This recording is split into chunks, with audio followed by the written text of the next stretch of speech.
go on YouTube at Daly City Video Meetings, or you can go online at www.dalycity.org/agendas. There are also two ways to submit public comment. One is by submitting written comments by the meeting day, and second by attending the meeting in person. Could you all please rise and say the pledge to the flag? I pledge allegiance to the flag of the United States of America and to the republic for which stands one nation, under God, indivisible, with liberty and justice for all.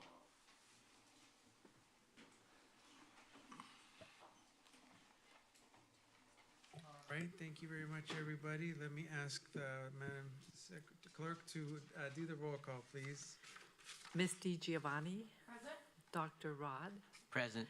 Ms. Manalo. Present. Mr. Sylvester. Glenn Sylvester present. Mr. Buenaventura. Present. Thank you, Madam City Clerk. Moving on to presentations, we have two presentations today. The first one is for Older Americans Month, May 2023. And receiving these presentations today will be the Daly City Senior Service Specialist Karen Parquet and Andrea Tsang. Let me just read the presentation and I'll momentarily come down there to present them. This is a proclamation dated month of May 2023 for Older Americans. Whereas Older Americans Month was established in 1963 and is celebrated annually every May across the country through ceremonies, events, fairs, and other such activities, and it is a time to acknowledge the contributions of past and current older persons to our country. And whereas the theme for Older Americans Month 2023 is Aging Unbound, which offers an opportunity to explore diverse aging experiences and discuss how communities can combat stereotypes. And whereas Daly City includes a growing number of older Americans who have built resilience and strength over their lives through successes and difficulties. And whereas Daly City benefits when people of all ages, abilities, and backgrounds have the opportunity to participate and live independently. And whereas Daly City recognizes the need to create a community that offers the services and supports older adults that may need to make choices about how they age. And whereas Daly City can work to build an even better community for our older residents by inspiring older adults to push traditional boundaries, emphasizing the many positive aspects of aging, and exploring and combating stereotypes while not limiting our thinking about aging. Now, therefore, I, Ray Buenaventura, the mayor, and the members of the City Council of Daly City do hereby proclaim the month of May 2023 as Older Americans Month and urge residents to celebrate our older citizens, help to create an inclusive society, and accept the challenge of flexible thinking around aging. Signed by members of the City Council and myself, I'd like to now present this to Karen Parquet and Andrea Tsang. Could you please come up?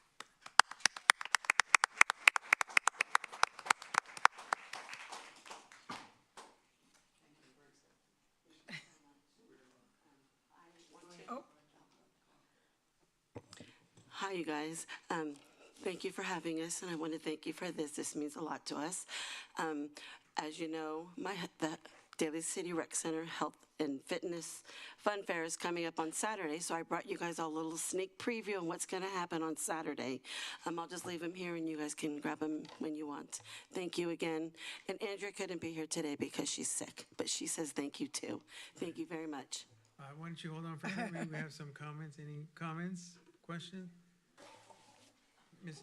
Miss I just want to say that you guys have taken I want to just say about our Measure Q funds, but just you knew what to do, you knew what the needs were, and kudos for everything you did in direction, because you guys were on the ground with our seniors and our older, young, I call them young active adults or whatever we want to call them, and looking forward to what you can do then.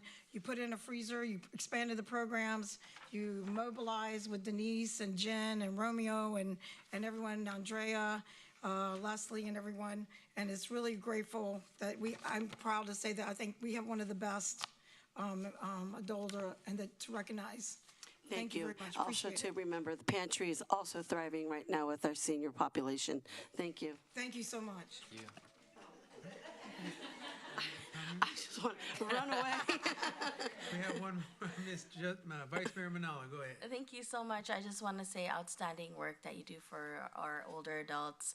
And it's shown how the expansion of the program, the need was there, and also just how many people actually come on a daily basis, on a weekly basis. Yes. It's absolutely what you call community. Just in our older population, we have our lunch program 114 every day. It's amazing. Yes, and thank you to all the staff. I'm looking to join, the Daly City Age-Friendly Task Force, and looking forward to my first meeting on that. And so please utilize me. I'm happy to join. Oh, we will. Thank you. Any other comments? Questions? No? All right, thank you very much. Thank you. All right. Our second presentation is for Jewish American Heritage Month, May 2023. The recipient will be Jonathan Mintzer of the Jewish Community Relations Council. Here to present is the Vice Mayor, Jocelyn Manalo. Go ahead, Ms. Manalo. Thank you, Mr. Mayor. This proclamation is for Jewish American Heritage Month of May 2023. Whereas Jewish Americans have been an important part of the American story and have greatly contributed to all areas of American life and culture since our nation's earliest days. And whereas on April 20, 2006, the federal government proclaimed May as Jewish American Heritage Month, stating, "As a nation of immigrants, the United States is better and stronger because Jewish people from all over the world have chosen to become American citizens." And since then, proclamations in support of Jewish American Heritage Month have been made by presidents of the United States annually. And whereas generations of Jews have fled to the United States in search of a better life for themselves and their families, and these immigrants made invaluable contributions in support of equality and civil rights through their leadership and achievements. And whereas Jewish Americans connect to a Jewish identity in a variety of ways, such as culturally, ethnically, religiously, and by following Jewish ethics and values. And whereas Jewish Americans are racially, ethnically, socially, politically, and economically diverse, which approximately 12 to 15% of Jews in the United States being individuals of color. And whereas in the Bay Area, around 25% of Bay Area Jewish households include a person of color, and this increases to nearly 40% of households if the head of the household is younger than 35. And whereas Daly City shares an obligation to condemn and combat anti-Semitism wherever it exists, to include Jewish Americans in all facets of civic life, and to stand with Jewish American community against the hatred or bigotry in our city and country. And now, therefore, Mayor Ray Benaventura and the city members of the City Council hereby proclaim May 2023 as Jewish American Heritage Month in Daly City to celebrate Jewish Americans who contributed immeasurably to the fabric of American history, culture, science, education, and social justice, as well observed this month with solemn remembrance. All right, Mr. Mintzer, come on up.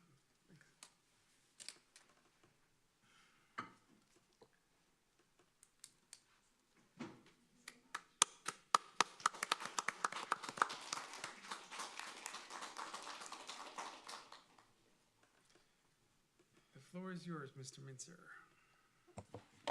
And I promise to be brief. That's all right. Good evening, everyone. My name is Jonathan Mintzer, and I serve as the Director of External Relations at the Jewish Community Relations Council for the Bay Area.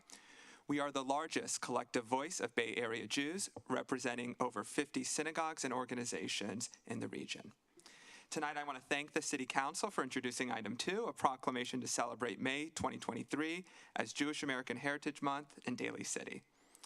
This proclamation comes at a crucial time, as just last year, the Jewish community was impacted by the largest number of anti-Semitic incidents ever recorded in the United States. And here in the Bay Area, our survey shows that 1/3 of all Jews report having been directly seen or experienced an anti-Semitic incident in the past 3 years. At JCRC, we believe that one of the main drivers of this hate is a fundamental misunderstanding of Jewish identity. And as was alluded to in the proclamation, the narrow view that we're exclusively a homogeneous religious minority is incorrect. Here in the Bay Area, as was mentioned, 25% of Jewish families have a person of color, 15% identify as LGBTQ, and many people, including myself, are first-generation Americans. In our survey, actually, religious practice was shown to be the least important aspect of Bay Area Jewish identity. Instead, it's our common culture, heritage, values, history is what unites us as a Jewish community the most. So that's why tonight is so important, and the proclamation to commemorate Jewish American Heritage Month, because it's an opportunity for our community to tell our story. So while the resolution's a good first step, I hope that we will commit ourselves to doing more. For example, let's ensure that Jewish holidays are recognized in government and civic spaces. Let's ensure Jewish identity is discussed in DEI trainings. And let's ensure that our school curriculum and activities are more inclusive of the Jewish experience. So as I conclude, I want to specifically say Toda Rabbah, thank you very much in Hebrew, to my friend Vice Mayor Jessalyn Manalo and the whole City Council for your ongoing support of our local Jewish community. Thank you so much. Thank you. Go ahead, Ms. Weiser. Thank you so much for reaching out. I got to meet with Jonathan one-on-one, and really through that conversation and meeting, learned about the programs that you do in our community. And one of the requests is to have this proclamation, and we know that there's many more partnerships to come along. We've talked about also working with the Filipino community. We actually have the Filipino Bayanihan Resource Center here in the audience around a partnership and sharing also the story about President Quezon having about, I think, over 1,000 Jews come over to the Philippines to safeguard as refugees. And really around that education with one another. And so this is a first start, but a continuity as we continue to build with you. So thank you. Thank you, Vice Mayor. I would be remiss if I also didn't mention that May also happens to be Asian Pacific Islander Heritage Month. And at the same time, as we talk about bringing our two communities together and the rising hate both communities are facing, an amazing opportunity for us to share our shared history. If I may, actually, JCRC took a new initiative. For the first time ever, did a joint solidarity trip of San Francisco, API, and Jewish leaders. We did a trip to New York and DC to go to the Holocaust Museum, the Tenement Museum, Ellis Island, the White House, to discuss our common heritage. So maybe something for the future. Thank you. Thank you. Other comments? Go ahead, Mr. Giovanni. Yeah. Thank you for being here, and unfortunately, I couldn't come that day with Congressman Kevin Mullen, but a way of a background, just so you know that it's not that anything hasn't been done. Actually, under the leadership when Mayor Dr. Rod was mayor at the time, Stephen Stolting was our assistant city manager. I had the pleasure, and he graciously, because the mayor usually does the ceremonial, and I am the Jewish person on this council, I put forth the Jewish American proclamation, and I also asked in certain holidays every time it came up that we not have meetings on Rosh Hashanah. And people don't think that, they think it's or Yom Kippur, and they think that Hanukkah is the one. And I try to remind them, please, other city councils do not meet on these nights. And even recently, our BPAC met on the night that one of our Jewish members, actually, she chose not to attend because it was not canceled because of that. So it's just a certain reminder, nothing to put anybody, but as we move forward, I wanted to let you know that in that, when that night, that the mayor, Dr. Rod, graciously allowed me to present that proclamation, which I sadly thought that I was going to be able to do tonight, but no one acknowledged it. for this meeting. It's kind of hurtful because it's extremely personal, as you know. And my grandfather was a Holocaust, perished in the Holocaust. And at the time, at that night, just so you know, I recognized Holocaust survivors, Al Herpy and his wife. I made sure that David, who works in our recreation, was recognized because these are important and it meant so much to him and other members in our community. So I am asking publicly, and because you know our cultures are the same, I'm part of the tribe, I'm Jewish tribe, I'm asking the mayor to put on the agenda for next time that I may include the members of our community, the ones who are getting older, who are survivors or grandchildren of the Holocaust, who I had thought I was going to be able to do at the introduction of this meeting. And it's not saying anything indifference, because I do celebrate and happy that you are here and celebrate that the moment that we need to move forward together.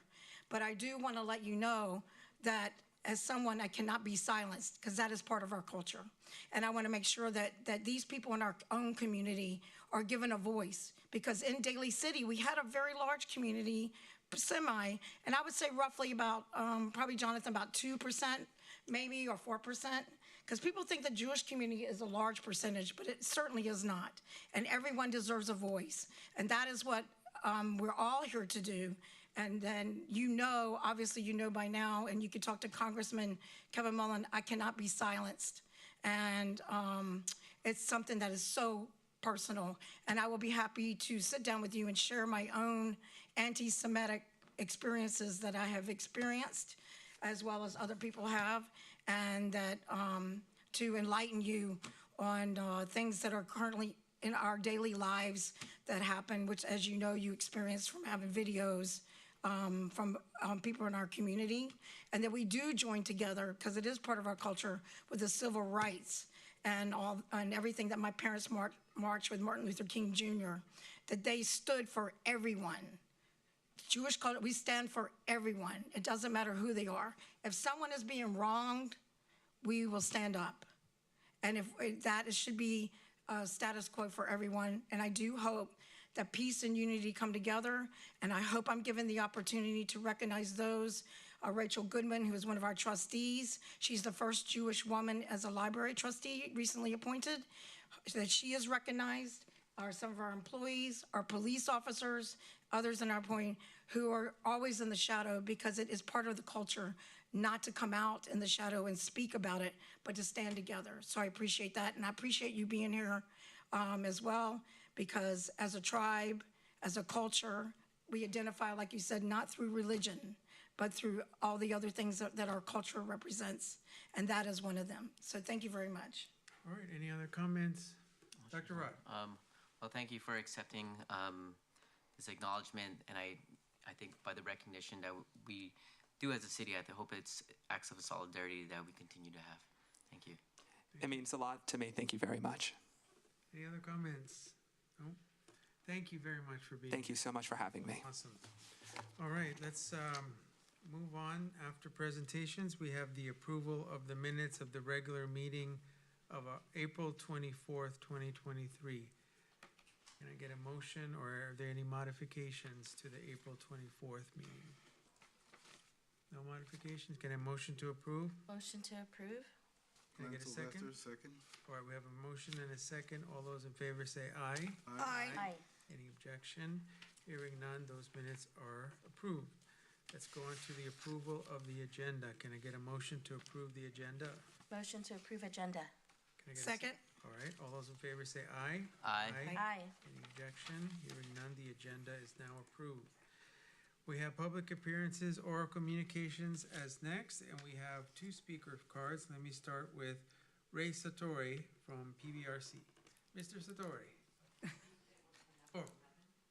Oh, was it number 11, or did you want to make it public comment? Public comment, okay.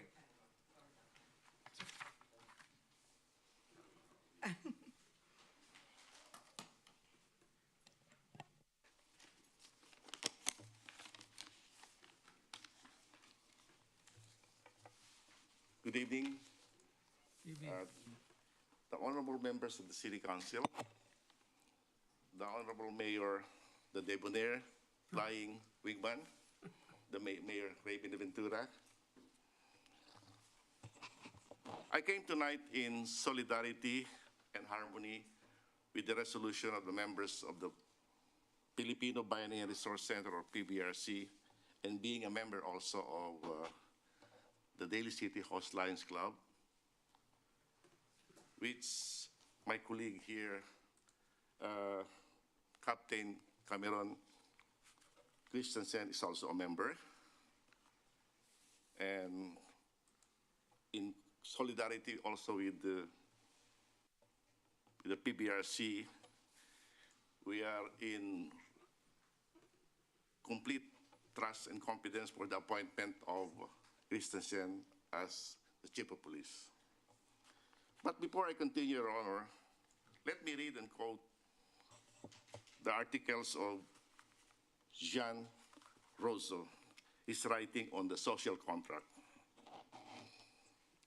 There is a social contract, says Rousseau, not a pledge of rule to obey the ruler, but as an agreement of individuals to subordinate their agreement and judgment, rights, and powers to the needs and judgment of their community as a whole.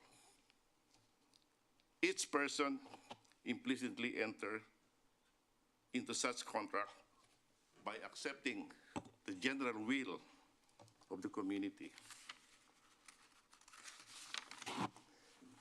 The sovereign power in any state lies not in the ruler, individual or corporate, but in the general will of the community, and that the sovereignty, though it may be delegated in part and for a time, can never be surrendered. Quote and unquote, Jean Rousseau. You know, as a community leader, Your Honor, my paradigm in life is predicated for the interests of the general welfare of the community, public safety, and public health.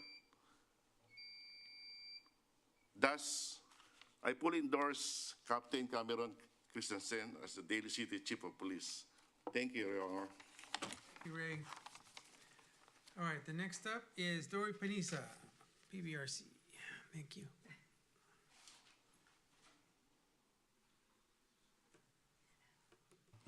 Hello, good evening, Mayor Ray Benaventura, Good evening. Vice Mayor Jocelyn Manalo, Council Member Glenn Sylvester, Council Member Radas Magbual, and Council Member Famila Giovanni. As a Filipino Bayanihan Resource Center, as a president, and also Arts and Culture Commissioner of Daly City, I'm here to support being as a newly elected, being appointed as a Chief of Police, Captain Carmelon Christensen. As a Phil-Am community of Daly City, on behalf of the Filipino community, we are trusted your service, sir. I salute you. God bless you always. Thank you. Thank you, Ms. Panisa. I think that's all the speaker cards I have, right, Madam Clerk? All right, any written comments? No? All right, so our public appearances, our communications have concluded. Let's now go on to the consent agenda. Are there any items on consent any council members wish to pull? Mr. Mayor, Yes, would be, number 4 be considered under, that's under the communications? that is part of the consent, so yes, you'd have to pull it. You Yes, wanna pull please. that? All right, so That's item it. number 4 is pulled. Are there any other items besides item number 4? Hearing none, can I get a motion to approve everything except item 4? Motion to approve consent agenda except for item number 4. Can I get a second? Glenn Sylvester, second. All right, we have a motion and a second. All those in favor say aye. Aye. Aye. Aye. Any objection? Hearing none, all those items are now approved. Let us go back now to item number 4, which is the 2023 Quarter 1 Investment Report. Hello, Ms. Halverson. Evening. So for consent, I have the first quarter investment review, which shows what our investment portfolio is, how much investments we've earned within the last quarter, as well as all the purchases made and sold. All right. Any questions, Ms. Giovanni? Yeah, I was just gonna, first of all, I wanted to give you the opportunity, thank you for all your hard work. And so people that know that all the numbers and everything is online, that's available to them, so you can read all the details. And so they can see what, as we move forward with our budget and everything else. And just wanted to briefly thank you for your hard work. And that I know that all these numbers, that this is our elected treasurer, so honorably. Thank you very much. That's it. All right. Thank you, Ms. Halverson. Oh, we have a question. Go ahead, Ms. Yeah, since the item was pulled, I have a question. My question is, in the 2023 quarter one investment report, have you seen any changes or indications, given the state of the economy? And if so, what are the things that we need to watch out for? No, I know there was some questions maybe last quarter about the Silicon Valley. Everything we do invest in is insured, so that did get called right after I had bought it. So we did gain all of our money back, so nothing was lost on that. So I do make sure that everything is FDIC insured and that we're within our limits. So interest rates have been maintaining within the last quarter, so I try to buy when those are high. Thank you so much for that update, and thank you for all your work. Yeah, thank you. Mr. Sylvester, go ahead. Hi, Ms. Halverson. Thank you so much. My question was along the same lines as mentioned by the Vice Mayor. I see during this first quarter, I understand that we pool our investments with other cities throughout San Mateo. And I guess we're under the threshold for FDIC insurance of $248,000,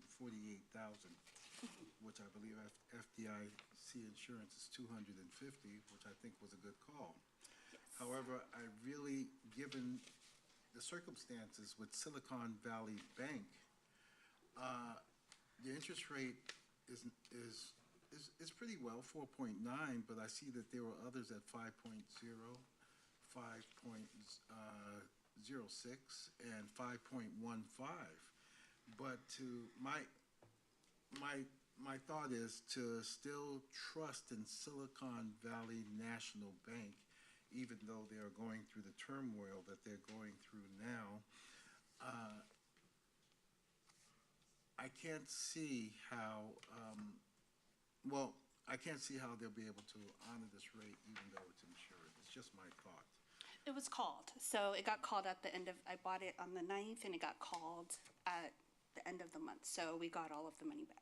We didn't have a say in the matter. I would have liked to have kept it if we could have till it matured, but unfortunately it got called, so. Excellent. So that's a new term that I've learned from you this evening. It got called. Yes. So that means we got our money back. Yes. Because there's a history back in November 5th, 2021, the share price was $743 a share. Today, it's 45 cents a share. So great job in watching it, and thank you so much for your report. Any other comments or questions? Hearing none, can I get a motion to approve item number 4? Glenn Motion to- Sylvester, so moved. Second? All right, all in favor say aye. Aye. Aye. Objection, hearing Thank none, you. that item passes. Thank you. All right, let's move on to item number 10, which is the start of our public hearings. Item number 10 is the proposed increases and updates to the Daly City Master Fee Schedule. Presenting today is, okay, go ahead. All right. Good evening, Honorable Mayor, Vice Mayor, and City Council. My name is Abby Vieser. I'm the Deputy Director of Finance, and I will be presenting tonight on the proposed changes and increases to the Daly City Master Fee Schedule. Oops, get used to the clicker here. Let's see. Oh, too fast. There we go. Oh, it's not as slow as I think it is. There we go. So the first thing, I just wanted to do a quick review of what I'm going to go over today. I'll do a quick history on the master fee schedule, talk about some of the changes to the big user fee categories, as well as recreation program fees, and then talk about next steps. So let's go slowly this time. Just to refresh, last year at the July 11th, 2022 City Council meeting, the City Council reviewed the full Daly City Master Fee Schedule. It was made up of fees that already existed, mostly throughout the organization, but they were compiled together and approved as a group by the City Council in July. Also at that meeting, the City Council agreed to do kind of an annual review of the master fee schedule each year to consider any increases and updates that staff proposes. In the July 2022 session, we did bring forward the May 2022 user fee study. So the majority of fees updated in that particular version of the master fee schedule were proposed in the user fee study. And just again, to refresh on that study, it focused on two types of fees, development-related fees and public safety enforcement fees. So you can see for building, fire, planning, and engineering, we looked at fees like permit fees, plan review fees, and we looked in police at things like the auto impound fee, in code enforcement at violation fees, and then in finance and administrative services at things like water shutoff fees. So there was some development related and then some public safety enforcement related fees. There were two main sets of fees that were not reviewed in that user fee study. One set was the program related fees. So these were mainly in the library and recreation services department. These typically have different cost recovery goals than the main user fees, so they were not considered in that study. At that time, we discussed that Recreation would be reviewing those fees. They have done that, and that is partly why they'll be on the fee schedule for tonight. The other set of fees that were not studied back in the day were the development impact fees. That included AB 1600 fees, as well as fees within the Department of Water and Wastewater Resources. These are typically based on different functionality than the user-based fees. They're more based on infrastructure and capital needs. So these typically require a different type of study. Staff has actually started a project with a consultant to review these fees. We're still in the early processes, so we won't be bringing that to council just yet.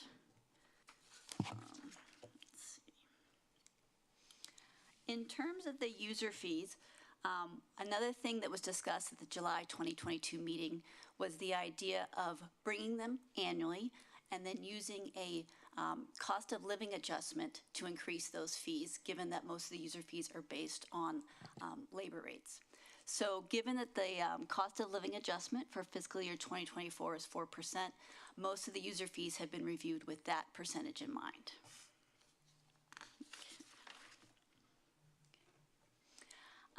So you'll see in the attached edited and also a clean version of the proposed master fee schedule changes to different user fees. For the most part, all the user fees in building, code enforcement, fire, planning, and engineering in the master fee schedule were increased by 4%. So when you see those increases, the proposed rates are based on a 4% increase. There were some fees that were increased by 4% in finance and admin services as well as police, but these fees are slightly different than a lot of the permit fees, and so not all of the fees were decided to be increased. We will consider them again next year to see if a fee increase is warranted.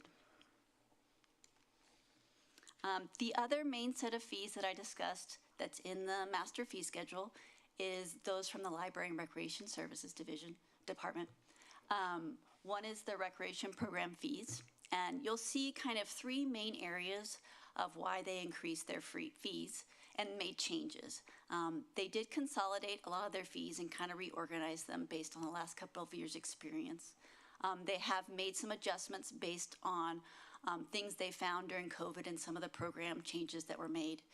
And then finally, it's been a couple years since they have brought their fees for increase, and so they've incorporated cost increases for staffing, contracted services, materials, as well as facility needs.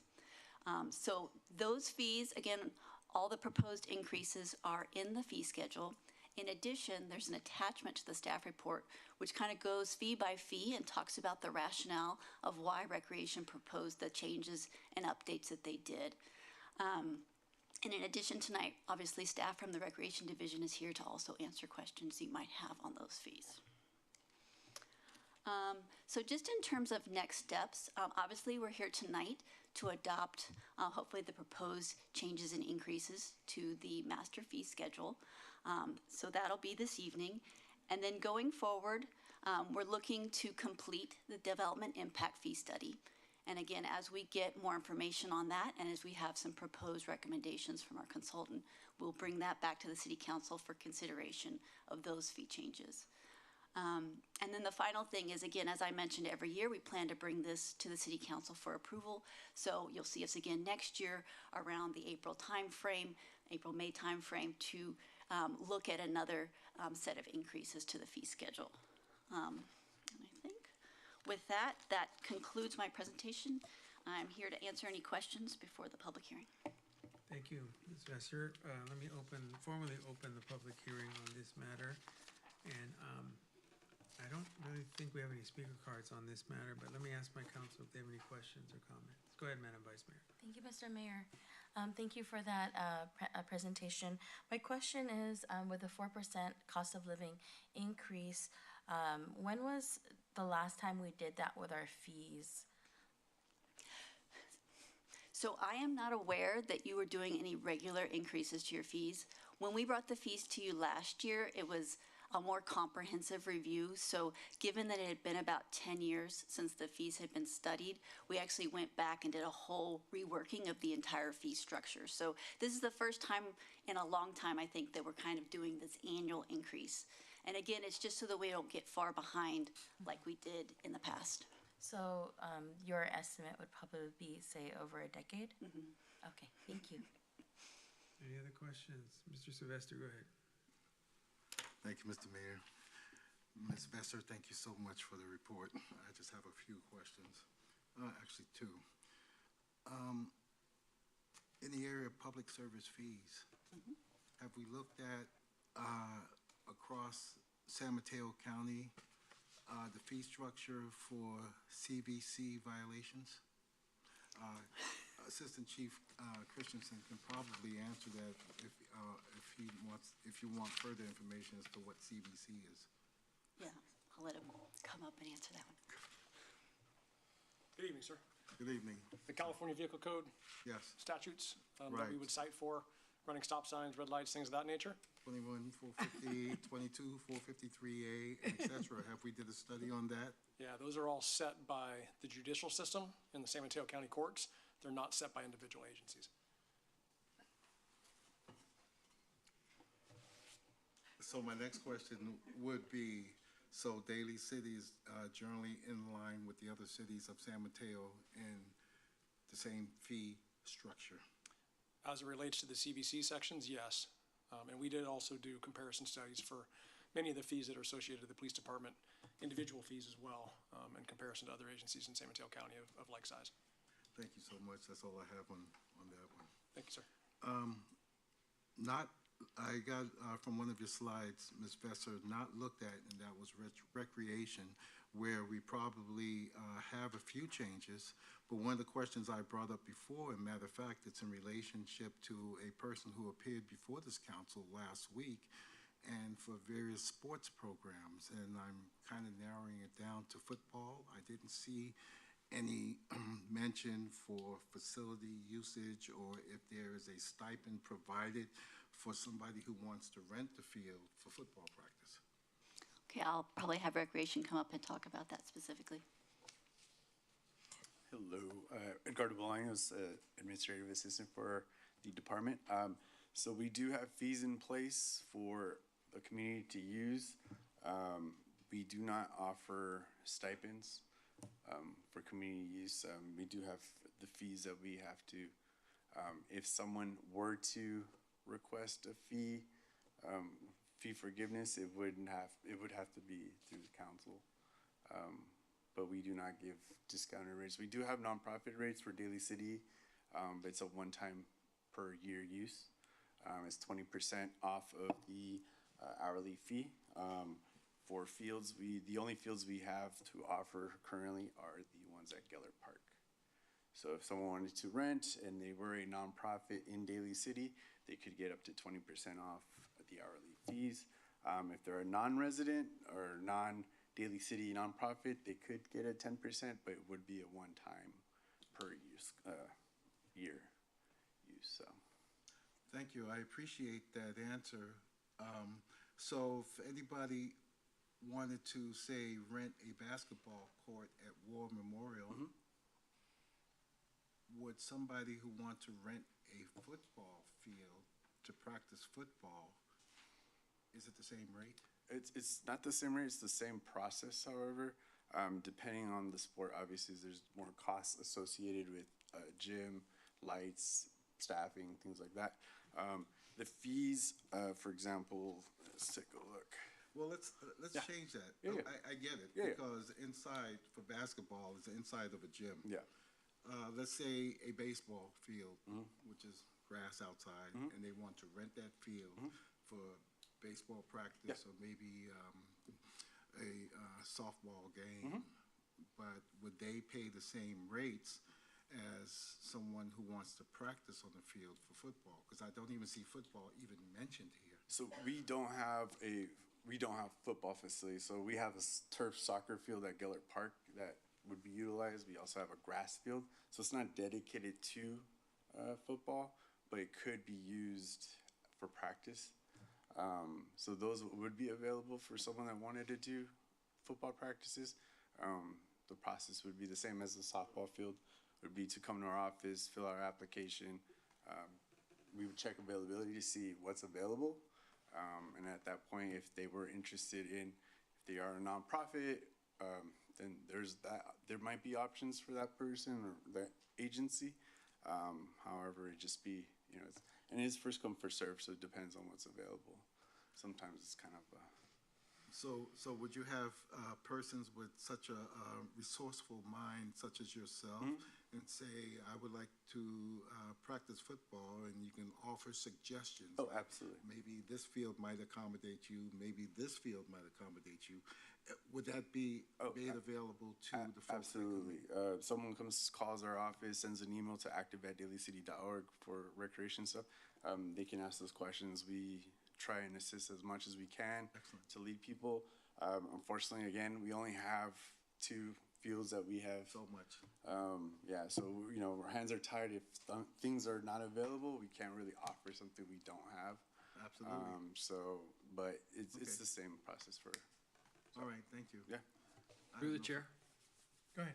Okay. Thank you. Along the same lines, back in the early 2000s, I was part of a football team called the Daly City Renegades, and we did utilize Gellert and were afforded the same process. So it has been done in the past for football groups as well, utilizing and renting the field, and recreation was very accommodating.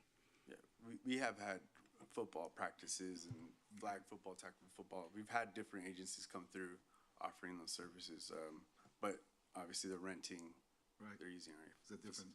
Well, I appreciate that, and I appreciate all the answers received thus far. It would be nice if we would have had it indicated on the master fee schedule, because you list basketball, you list baseball, you list, I think, soccer, you list swimming, but there's no football. Yeah, we don't have an active football program to offer at this time, and that's why it's not on the fee schedule. Our facilities, so for example, the soccer, when you come to the facilities, the soccer and baseball, it's a baseball field, it's a softball diamond. The soccer is a soccer field. It's lined, it has the goals, so there's no, but it is a multi-use field. So if someone wanted to do another sport on a soccer field, it is available to them. Okay, so it sounds to me, and I'm not going to belabor the point. Okay.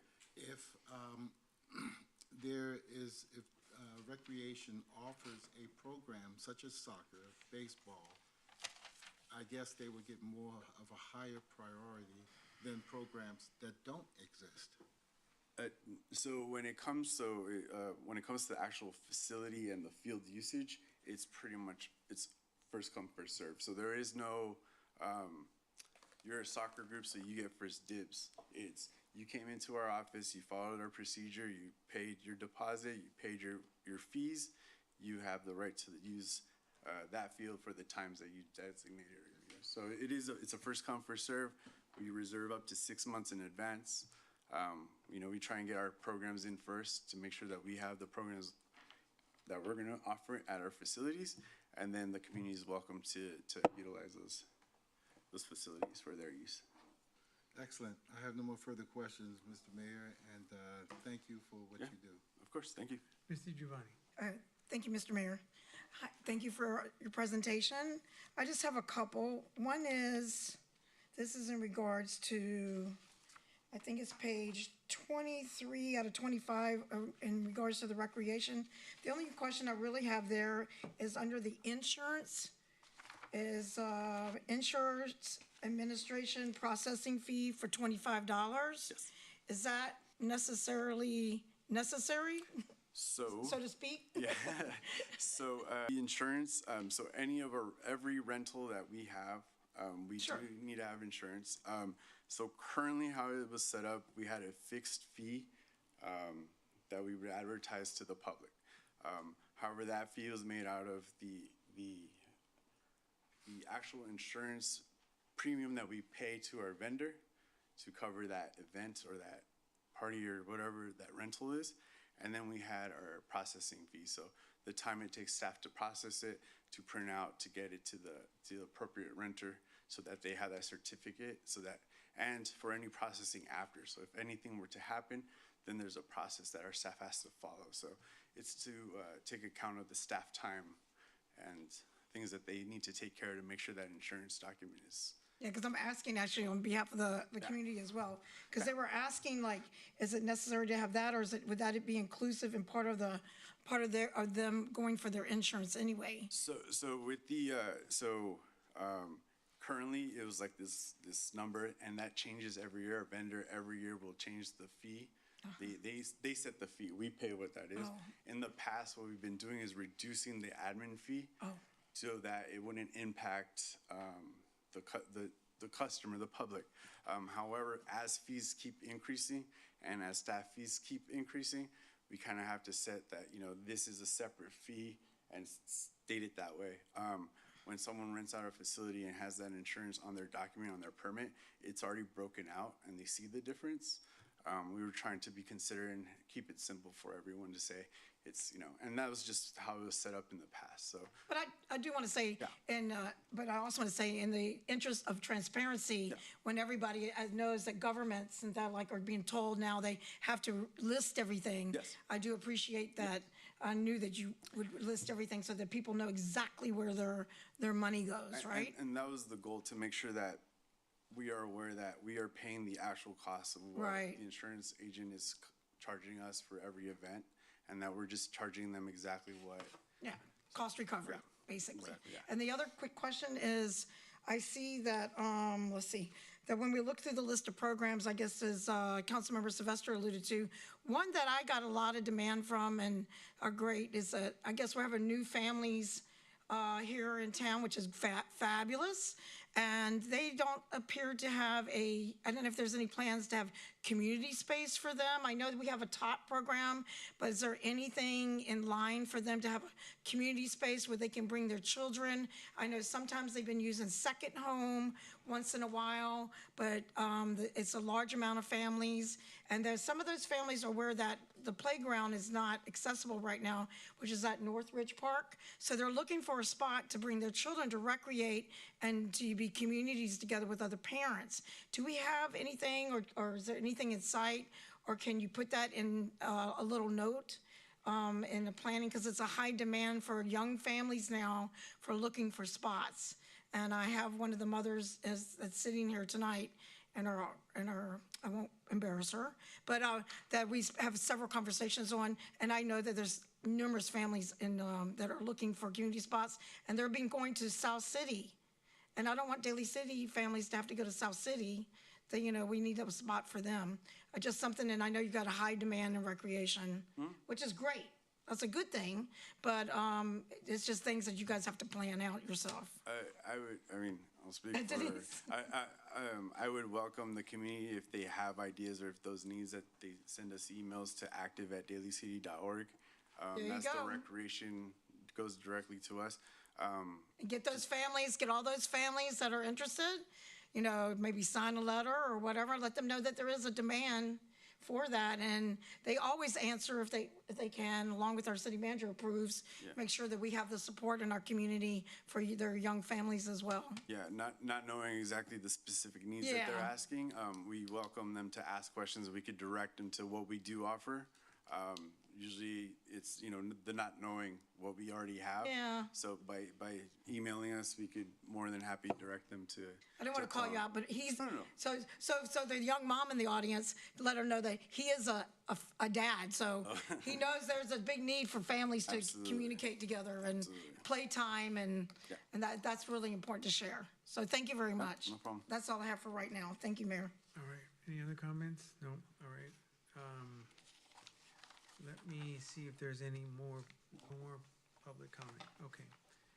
At this time, can I get a motion to close this public hearing? So moved. Second? Motion and a second. All in favor say aye. Aye. Any objection to closing the hearing? Hearing none, this hearing is now closed. Can I get a motion to adopt the resolution by roll call? Motion to adopt resolution. Okay, we have a motion to adopt can I get a second? Second. All right, can we get a roll call, please? Ms. DiGiovanni? Aye. Dr. Rod? Aye. Ms. Manalo? Aye. Mr. Sylvester? Sylvester, aye. Mr. Buenaventura? Aye. All right, the resolution is adopted. Thank you very much. Let me go on to item number 11, which is the introduction of the ordinance and adding chapter 9.60 regarding the firearm safe storage. Acting Chief Christensen, go ahead. Good evening, Mayor, Vice Mayor, and council members. This evening before you is a request to conduct a public hearing and introduce the attached ordinance adding chapter 9.60 of the Daly City Municipal Code adopting firearm safe storage requirement. Just for a little history for the community, council originally set April 24th during the regularly scheduled meeting as the time and place for the first reading of public presentation of attached ordinance for firearm safe storage. And during that meeting, additional recommendations were made and have been addressed in this amended ordinance, which will be for the first reading for this evening. Research does show access to unsecured and unintended access to unsecured firearms have significant impacts on intentional and accidental injury and death rates, especially involving youth and often with substantial inequities by race, ethnicity, and socioeconomic status. While the best prevention is to remove firearms, the next best solution is to ensure a safe and secure storage to prevent unintended access. This firearm safe storage ordinance requires any firearm, as defined in the California Penal Code, capable of firing a projectile, which is kept or stored in any residence, be properly secured or safely stored in an approved locked container. The container or trigger lock cable should be listed on the California Department of Justice Bureau of Firearms roster of approved firearm safety devices. Additionally, any padlock type device used to secure a locking container shall be constructed of steel or other comparable strong heavy metals, and keyed locks shall be required to have a key specific to the lock being used. This ordinance would not apply to legally possessed firearm on one's person inside of a residence or to the timely reporting of a lost or stolen firearm in violation of the ordinance, so as not to prevent crucial tracking of these firearms in databases. Any violation of this ordinance shall be subject to civil penalties through the city. This ordinance, in conjunction with other applicable codes, will further support and encourage the safe storage of firearms in residences. The police department will make this ordinance and other applicable codes available via a link on our website. Through this link, we will also provide the process to obtain a cable lock for Daly City residents through the police department, as well as inform the public about the process to voluntarily surrender firearms for destruction. Additionally, we will share this information with our school districts for consideration for distribution to parents and for the support and safety of children. Again, staff recommends council conduct a public hearing and introduce the attached ordinance adding chapter 9.60 to the Daly City Municipal Code adopting a firearm safe storage requirement. That concludes the presentation, but I do want to acknowledge, Mayor, your concerns from the previous meeting that we had about the padlock themselves. Both myself and the city attorney spent a lot of time researching locks, and we learned a lot about locks. And what we did learn about locks is there is absolutely no specific standard, certified standard in the United States. I found some standards in Europe. One was called, what was it called? Sold Secure, and another one was the Central European Norm. Both are different standards. They have different qualifications to meet certain standards, and they don't necessarily apply to the locks that you're going to find at your general hardware store. So they're really, I called locksmiths, local locksmiths, everything else, and nobody had specific criteria or standards as it applied. And so we had kind of discussed what the primary concerns of the lock were, and it was the construction of the lock and the fact that it had a key specific to the lock. You couldn't use some other type of device that wasn't actually keyed for that lock is the best language for the response to your concerns about the padlock. Really good. Thank you, Chief. You're welcome. So at this time, let me formally open the public hearing on this item. Let me just start by acknowledging Moms Demand Action for coming back today. I think you're all here again, so thank you for coming. Did you want to say anything for public comment? Come on up. Yeah.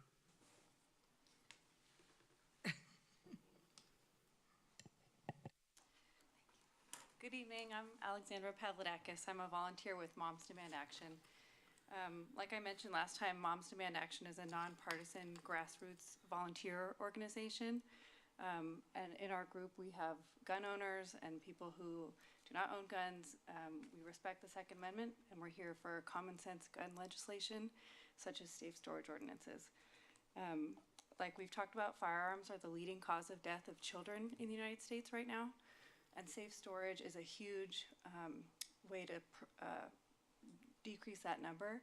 Many cities in San Mateo County have already passed safe storage ordinances. California has a safe storage ordinance, but it doesn't define what safe means, and it doesn't apply everywhere. So this ordinance would help define what safe means, what it means to lock a gun, and it would apply to a much broader swath. So we encourage the committee to adopt this, please. Thank you. Thank you. All right. Any other public comments? If not, let me turn to my council and see if they have any comments or questions. Mr. Sylvester, go ahead. Sir. Section 9.60.030, which states safe storage of a firearm in a residence required. Bullet point A, except when carried on the person. No person shall keep a firearm in any residence unless, it's secured in a locked container. So if someone is in their residence and they have the gun strapped on, they don't have to put it in a locked container, even though they're in their residence? Correct. I thought maybe possible wording or wordsmithing that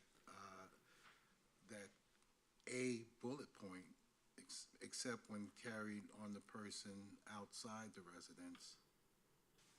But if they're in their home, well, you see what I'm getting at. There's ways around it, and if a person goes to sleep and they put their firearm, say, on a bedstand next to them, that would be clearly a violation because it is not on their person. If they put it in a box underneath the bed, unless the box is locked, and this is how I'm reading this, they would not be in violation unless the box was locked. It just bothers me, except when carried on the person, because who knows, there may be people out there who may even sleep with it on. But I just wanted to bring that point out. That was a concern to me if we had to further specify that, especially in a residence. So just my thoughts. Thank you. All right. Any other comment? Mr. Giovanni, go ahead. Yeah, thank you. We already closed the public hearing, correct? No, it's open still. Okay. So it's okay to comment? Go ahead. Okay, thank you. So I just want to be, for transparency's sake, that I did speak with the senior policy person from the Brady as well, just to see what breadth, because they're currently working because you guys all work together. And I think that Mr. Buenaventura is familiar with them as well. And that they said that the other reason that about defining which lock or what box, as the mayor wishes, that it would probably with people with socioeconomic problems, they don't want to do anything to make it a hindrance, that they would not even do it to begin with, and that they're working on their ordinance to move forward with more legislation moving forward. And so, especially, they're very familiar with you, Mayor Buenaventura, and that they will be reaching out to us again and probably directly with you as well, because I told them that you're the mayor now. So I wanted to let people know that I get why there's no defined lock, because it would be a barrier and people would not do it. So, and thank you to the city attorney and to our acting chief for your due diligence, and to all those that support our Moms Demand Action. It's not enough, and since the last time that they were here, we've had more mass shootings, I hate to say, more innocent lives lost, and it's just, there's, like you said, no, there aren't any words. So thank you, Mayor. Ms. Giovanni. Any other comments? Madam Vice Mayor, go ahead. Thank you, Mr. Mayor. First and foremost, thank you to Moms Demand Action for your advocacy and continued efforts to bring forth a local ordinance here in the city of Daly City. Mr. Mayor, thank you for your leadership to see whether or not there's a way to really define the lock situation, because you wanted to have something more secure. And to Acting Chief Christensen and to City Attorney Zimmerman, thank you for your research. It just shows that Daly City acts and will look thoroughly on actions to make something more stronger. And thank you for your efforts on that. But we do need to continue the work. The work is not over, and this is a step forward.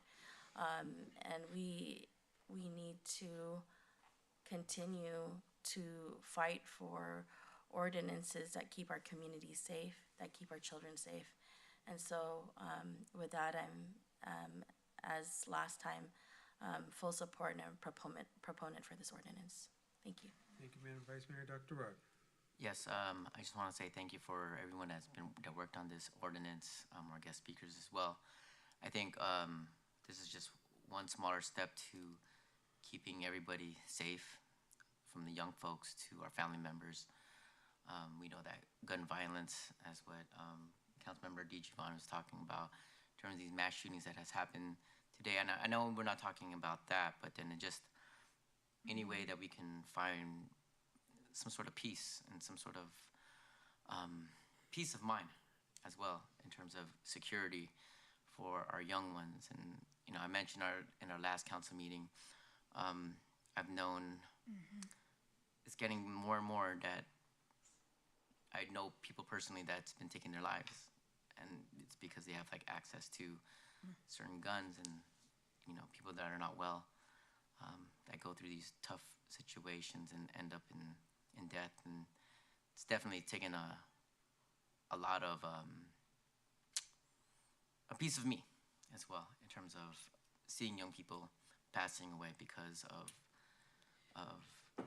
having access to guns, and you know, not knowing where they're at mentally. But I think this is just one step to a larger goal, to keeping peace for our community and for young people. Great, thank you, Dr. Rod. All right, can I get go ahead, Mr. Sylvester. In reading the definitions of what defines a locked container, it says a locked container that is fully enclosed, locked by a padlock, key lock, combination lock, or similar locking device, where such locking device shall be made with steel or comparable strong, heavy metals. At the last reading of this ordinance, I have brought up a term of biometric locks. Does that meet these qualifications? Biometric locks are not specified in the ordinance itself. Okay, thank you. All right, let me get a motion to close the public hearing. Motion to close. Can I get a second? Second. All those in favor say aye. Aye. Any objection? Hearing none, the public hearing is closed. I'll make the motion for the city attorney to read by title only. Go ahead. We need to vote on the Oh, motion. sorry. Can I get a second? Second? All in favor say aye. Aye. Thank you, ma'am. This is an ordinance of the City Council of the City of Daly City adding Chapter 9.60 to the Daly City Municipal Code regarding firearm safety storage. And Thank you. council member to introduce the ordinance. I will introduce the ordinance. Thank you, and thank you for coming again and returning and helping us push this along, and I think we've made it stronger. And so hopefully we can continue to work together and do more things to make us safer. So thank you for coming. All right. I wanted to just digress for a minute. I know the Keenans have showed up, and I know you came in a little late and you wanted to make some public comment. Do you want to wait till the end of the meeting, or do you want to do it now? Do it now. Okay, come on up. I wanted to give you that courtesy.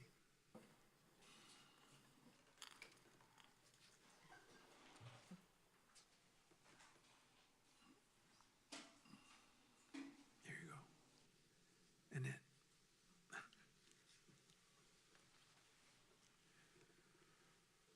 Sharon Keenan, go ahead. Honorable Mayor, City Council members, and City Manager, I sent a correspondence by hand for each one of you about the water rates that you want.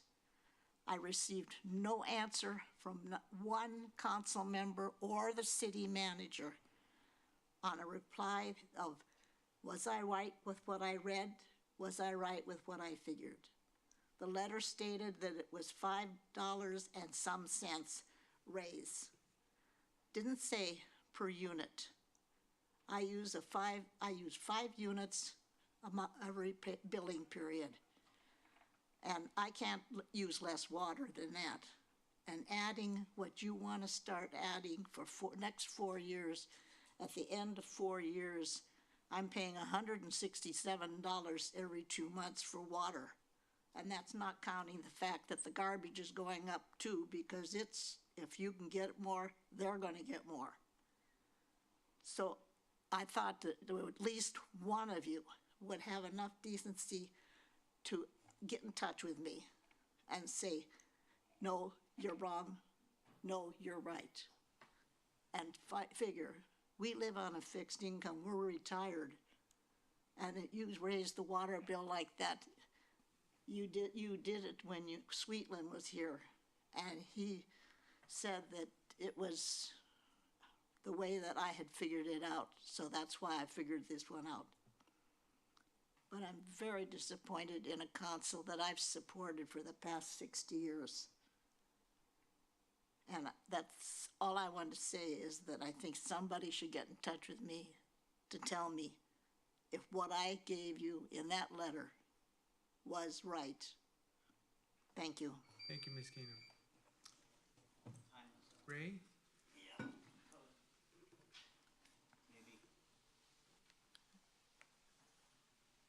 Good evening, guys and girls. I'm not a good talker. Oh, thank you. Stop already? We're setting. He got started yet. First of all, I want to thank the police department for one thing that I asked them to do, and that was on St. Francis Square. They tore down a building, and they left 2 nice big walls for graffiti. And within 2 days, it was gone. I don't know if they transferred it over or not. I don't know. And let me ask you something. God, it's going by fast. I don't know if you remember Clean Community or anti-graffiti. Bob Murray and myself were the only 2 that stayed on for 18 years. We volunteered. We painted out graffiti. We checked the houses to make sure there wasn't trash around and that. And now we got nobody, because they closed off the Clean Community or anti-graffiti. So what I'm trying to tell you, that the city is going to hell, pardon me, but the grasses are up to 4 feet tall. They got people working out of their houses and leaving their trucks and debris, and making mopeds out in their houses, where we used to have to even get a garage sale, we used to have to get a permit from the city to do this. And these guys are doing all this. There's a moped or a storage shed on Mariposa that's been there for 2 months, out in the street. The street is a very narrow street in the first place, and they got that.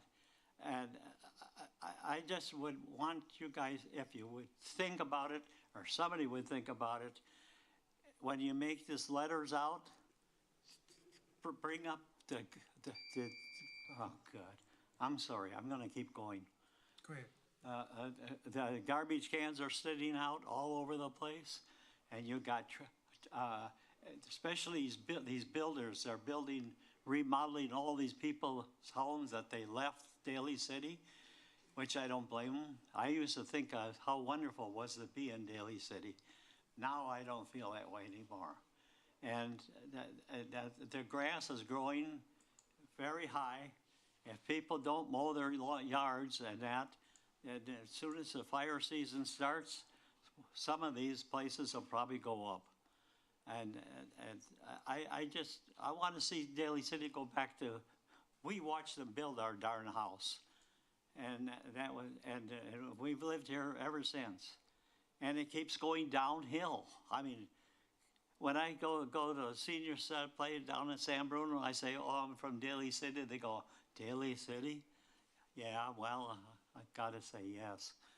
And I just think that your next paper you put out, please tell them to put their garbage cans away, tell them to cut their darn lawns.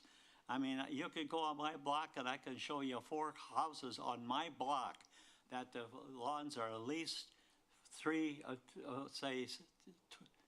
14 inches high. And it's pretty soon when the dry season comes, you're gonna have a lot of fires, I'm sure. I could go on forever, but I'm gonna cut it off. Thank you, guys. Appreciate it.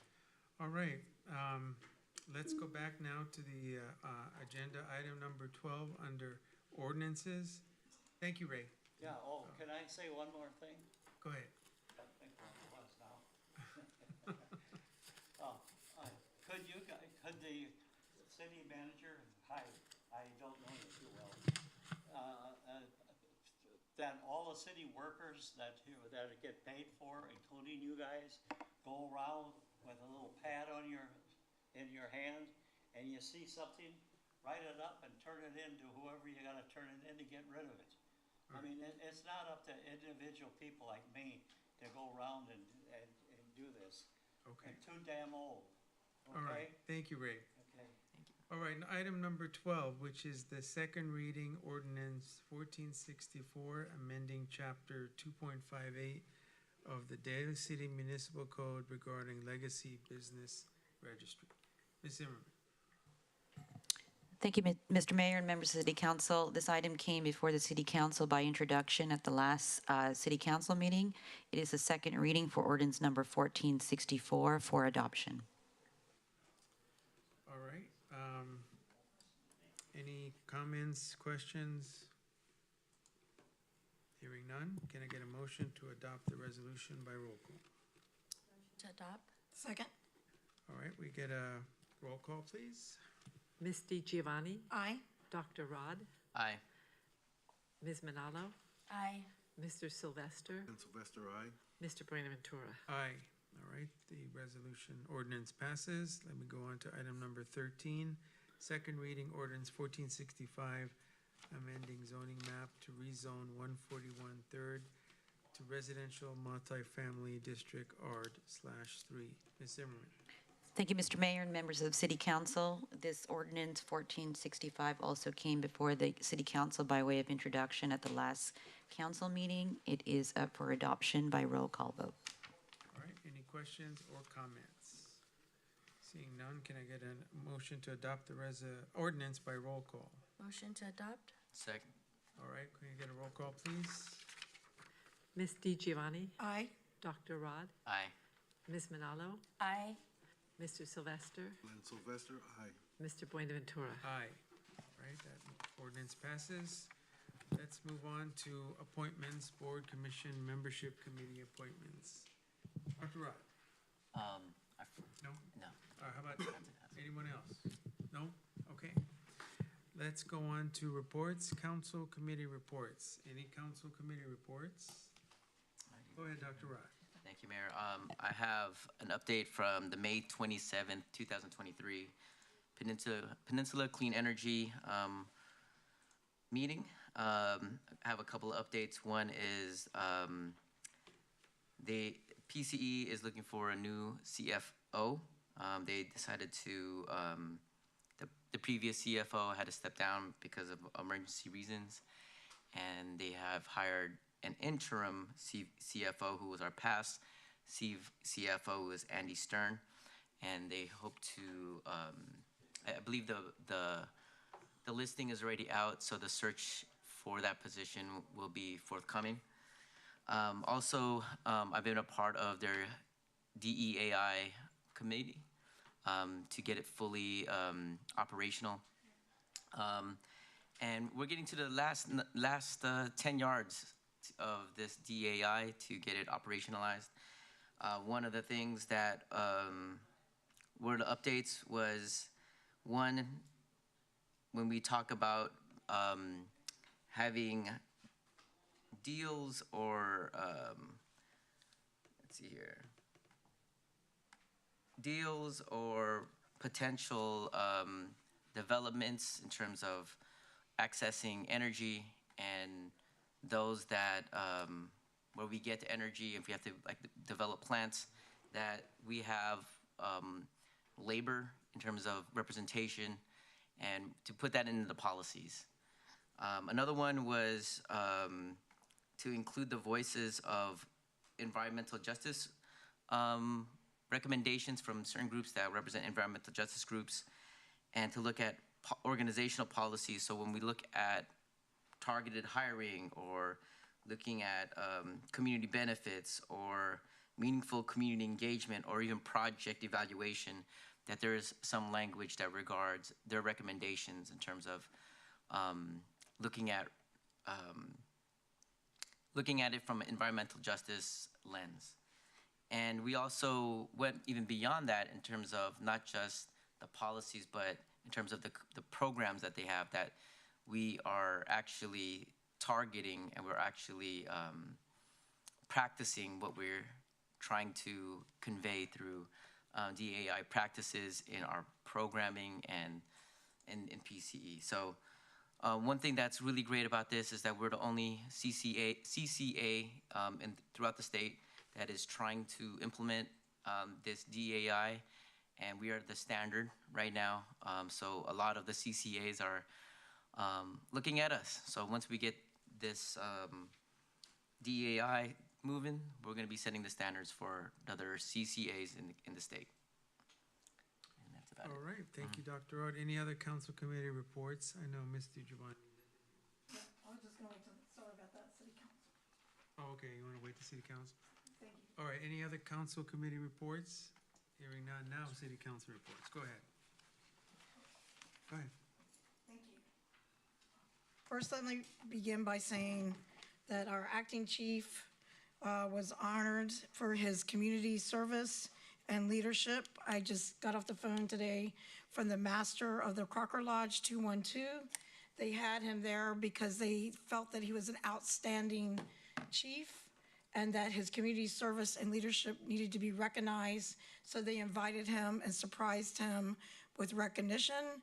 And it's very, you have to be invited into this lodge and to this organization. And they have an open invitation for our acting chief, which speaks, I want to tell you that Master Vinny Acibero wanted to relay that he's outstanding service, his value system, his metrics in social justice, his handling of the community of all backgrounds and diversity have been outstanding and exemplary. So that was very humble to witness that, and that Ray Santos, who is a former Broadmoor police officer as well, was there, and the whole lodge applauded for him. Secondly, today was the California Fallen Peace Officers Today that were recognized and never forgotten, the women and men of all law enforcement throughout the state of California. And our governor was there, came to let people know that they will never be forgotten when they were killed in our line of duty, and their sacrifices will always be remembered. And also, I'd like to say that on the city council report, that it was great, and I know that our representative of our acting chief, I heard that he was there as well at the Bayshore School for not just the play, but the Bayshore Spring Festival that they held, where all the families get together and they dunk their teachers and they dunk the principal and they dunk the supervisor of every department to make sure that they raise funds for school trips and things of that nature. So it was a kind of fun day, just even watching the children. They had a DJ there. They were outside playing the games that some would say are old-fashioned, but it's really not.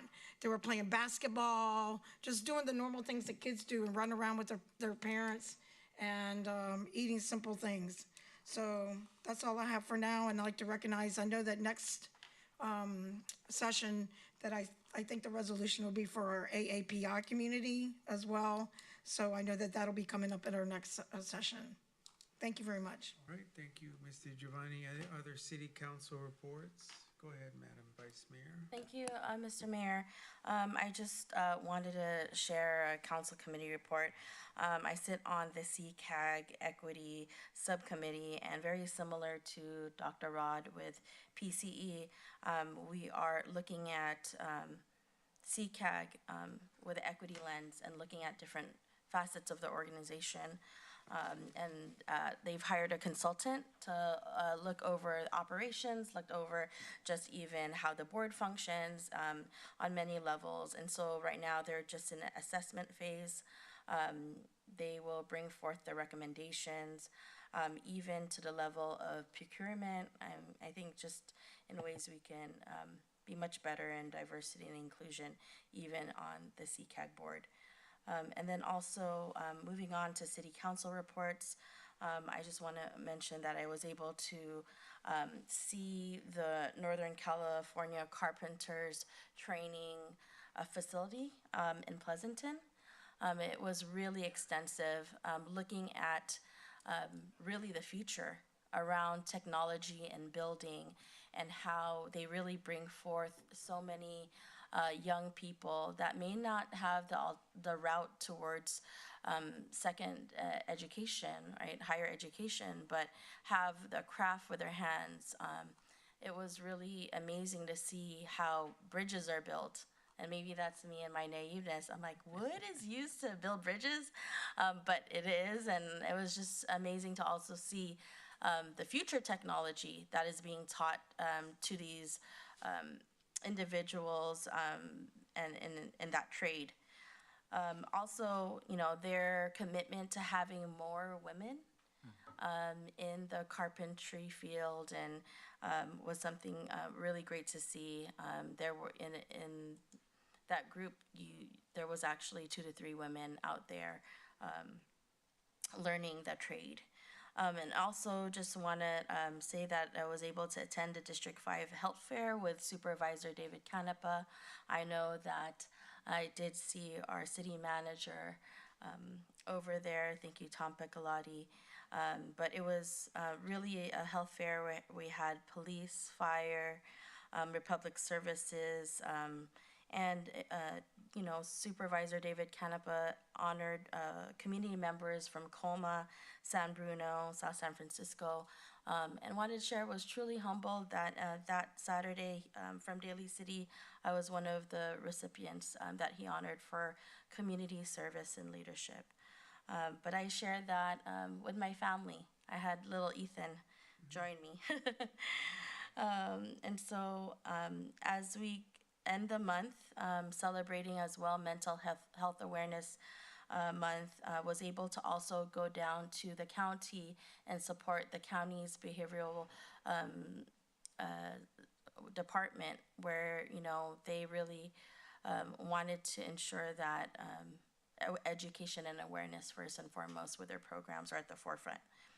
And then lastly, I know that we will have community recipients for the end of the month for Asian Pacific Heritage Month. I wore this in honor of API Month today, but look forward to the end of the month as we continue to celebrate all of our community. Thank you. Great. Thank you, Madam Vice Mayor. Any other city council? Go, Dr. Rock. I had the privilege to be part of Career Day at TRP, Intermediate School. It's pretty entertaining. I did it in a presentation where I put a picture of my 7th grade self, and I kind of acted like if I had to talk to this guy and told to this person that you would be a professor, a council member, and all this at 7th grade. And it kind of caught the students' attention because they were looking at themselves like, sometimes they're like, the career speakers are great, and sometimes it's kind of like over their head. But just to be vulnerable and put my picture of my 7th grade self with all my braces and bottle cap glasses, and to show them that, you know, anything is possible. Just, you know, have a purpose and follow your passions. And I also saw Officer Fox there as well. So it was good to see familiar faces at the Career Day. And going alongside the AAPI month, I know that Leilani is working with a group of our Chinese American youth that will have an event on June 3rd. Thank you, Denise, for helping sponsor that, and there's gonna be more to come. So I can't wait for that to happen. It's gonna be their first annual celebration. Yeah, Children's Day. Yeah, thank you for the reminder. Yeah, so that's about it for me. Thank you, Dr. Rudd. Any other city council reports? Hearing none, let's go on to staff reports. Any staff reports, sir? None? Okay. Any adjourned in memories? I didn't get a list, but yes, go ahead, Madam Vice Mayor. Thank you, Mr. Mayor. I would like to adjourn in memory with Mayor of Coma, Mayor Del Rosario's brother, Albert Del Rosario. Albert Ferros Del Rosario was born on November 14, 1939 to April 18, 2023. He was a Filipino businessman, diplomat, and government official. He served as the Secretary of Foreign Affairs of the Philippines from 2011 to 2016. He also was notable for representing the Philippines in the South China Sea under the United Nations Convention on the Law of the Sea. And then also prior to serving as a Foreign Affairs Secretary, he was chair of the Philippine Strat-Based Consultancy and Makati Foundation for Education. He also served as the ambassador of the Philippines to the United States from 2001 to 2006. He has lived a very long life of public service, and we send our deepest condolences to Mayor Del Rosario at Coma. Thank you, Madam Vice Mayor. I would also like to adjourn in memory of two people that have touched my heart. Cesar Alegria. Cesar is a former planning commissioner here in Daly City. It was, I believe, in the 1990s. He was also an attorney and a long-standing member of the Filipino Bar Association. He's just a very nice, kind-hearted man, a really good person, and he sadly passed away. I'd also like to adjourn in memory of Tiffany Center. Tiffany was one of my patients that I helped provide transportation through my work with Angel Flight West.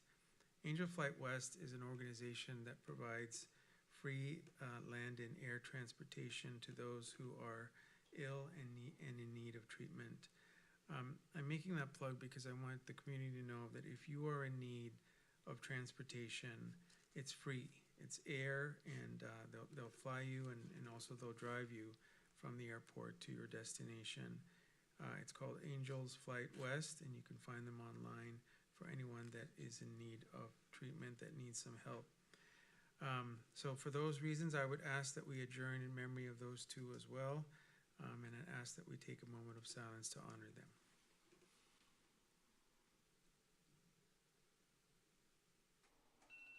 All right, and for that, can I get a motion to adjourn this meeting? Motion to adjourn. And a second? Second. All in favor, say aye. Aye. Aye. This meeting's adjourned. Thank you very much, everybody.